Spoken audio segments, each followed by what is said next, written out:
തിരുവനന്തപുരം നെയ്യാറ്റിൻകരയിൽ 1 വയസ്സുള്ള കുഞ്ഞിനെ കൊലപ്പെടുത്തിയ പിതാവ് കൊടും ക്രിമിനലെന്ന് പോലീസ്. ശാരീരിക ബന്ധത്തിനും സെക്സ് ചാറ്റിനും കുഞ്ഞ് തടസ്സം നിന്നാണ് കൊലപാതകത്തിന് പെട്ടെന്നുള്ള പ്രകോപന കാരണമെന്നും പോലീസ് കണ്ടെത്തിയിട്ടുണ്ട്. പ്രതി ഷിജിൻ കുട്ടിയുടെ മാതാവിനെ സ്ത്രീധനത്തിന്റെ പേരിലും പീഡിപ്പിച്ചിരുന്നുവെന്ന് പോലീസിന് മൊഴി ലഭിച്ചു.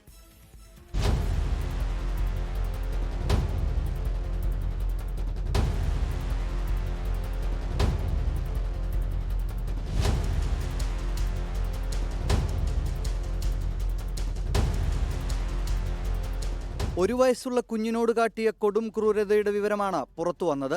പിതാവ് ഷിജിൽ കൊടും ക്രിമിനലെന്ന് തെളിവടക്കം പോലീസ് സ്ഥിരീകരിക്കുന്നു. കുട്ടിയുടെ മാതാവിനോടുള്ള ശാരീരിക ബന്ധത്തിനും സെക്സ് ചാറ്റിനും കുഞ്ഞ് തടസ്സം നിന്നതാണ് കൊലപാതകത്തിലേക്ക് നയിച്ചത്. കൊലപാതക ദിവസം രാത്രി ഭാര്യയുമായുള്ള ലൈംഗിക ബന്ധത്തിനിടെ കുഞ്ഞുണർന്ന് കരഞ്ഞത് പ്രകോപനമായി. പിന്നീട് കുഞ്ഞിനെ മടിയിലിരുത്തി കൈമുട്ടുകൊണ്ട് അടിവയറ്റിലിടിച്ചു. കുഞ്ഞ് കുഴഞ്ഞു വീണിട്ടും ആശുപത്രിയിൽ കൊണ്ടുപോകാൻ തയ്യാറായില്ലെന്നും പോലീസിന് മൊഴി ലഭിച്ചു. പ്രതി ഷിജിൽ സ്ത്രീധനത്തിന്റെ പേരിലും ഭാര്യ കൃഷ്ണപ്രിയയെ പീഡിപ്പിച്ചിരുന്നതായും പോലീസിന് മൊഴി ലഭിച്ചിട്ടുണ്ട്. കൃഷ്ണപ്രിയയുടെ അമ്മ പ്രഭയാണ് നെയ്യാറ്റിൻകര പോലീസിന് മൊഴി നൽകിയത്. കുഞ്ഞിന്റെ പിതൃത്വത്തിലും സംശയമുണ്ടെന്ന് പലരോടും പങ്കുവച്ചതായും കൃഷ്ണപ്രിയയെ സ്വന്തം വീട്ടിലേക്ക് പോകാൻ അനുവദിക്കാറില്ലായിരുന്നുവെന്നും കൃഷ്ണപ്രിയയുടെ മാതാവ് മൊഴി നൽകിയിട്ടുണ്ട്.